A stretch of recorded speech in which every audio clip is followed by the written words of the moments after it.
Okay, today we're talking about discrete and continuous functions. So let's look at first at what is a discrete function. Discrete functions are a set of data that only includes specific values. So these are things we can count most often. So like the number of people in class, the number of TVs, number of puppies. These are things that we're not going to have fractional answers for. Can't have half of a person. Can't have half a TV. Okay, continuous is a set of data that includes all possible values. So oftentimes these are things we measure. The height of a horse, height in general, time to complete a task, the temperature, speed of a car. These are all things that can vary slightly. You can have that fractional answer. So we're going to look, is a function continuous or discrete? So if I'm given a graph, if it's just a set of points that aren't connected, that is discrete. Okay, they're very specific points. Versus a continuous graph, I have a line connecting all the points.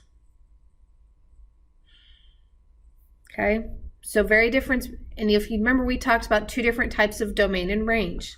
Discrete, we list out all the possibilities. Continuous, we have an inequality to describe that. Okay, cost of movie tickets. Is that continuous or is that discrete? Well, let's think about that. Can I buy half a movie ticket? No, I can't. So that is a discrete. You can't buy half a ticket. So therefore, you have to have one ticket, two tickets. And we're always kind of looking, guys, at the independent to determine whether discrete or continuous.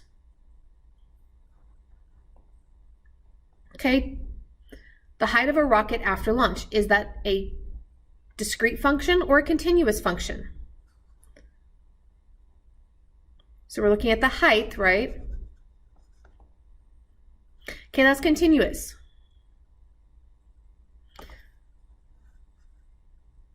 You can have a fractional answer, right? It's not going to jump from point to point.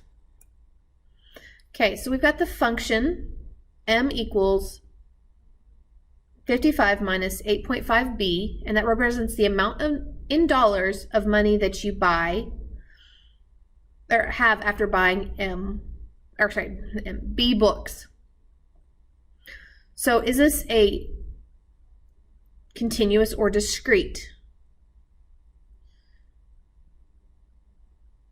Well, we're looking at the number of books we can buy, right? Can you buy half a book? No, so it's discrete. You have to buy a whole book. Can't just buy half the book. Okay, the number y of calories burned after X hours of rock climbing is represented by y equals 650x. So, kind of looking at this again, most of the time you're looking at the independent. So this is continuous because you can have half an hour, right? You can climb for half an hour or 1.5 hours.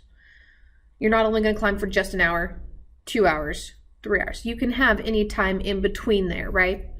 So this is a continuous because you can have anywhere from 0 minutes to 3 hours, to however long and it can be anywhere in between.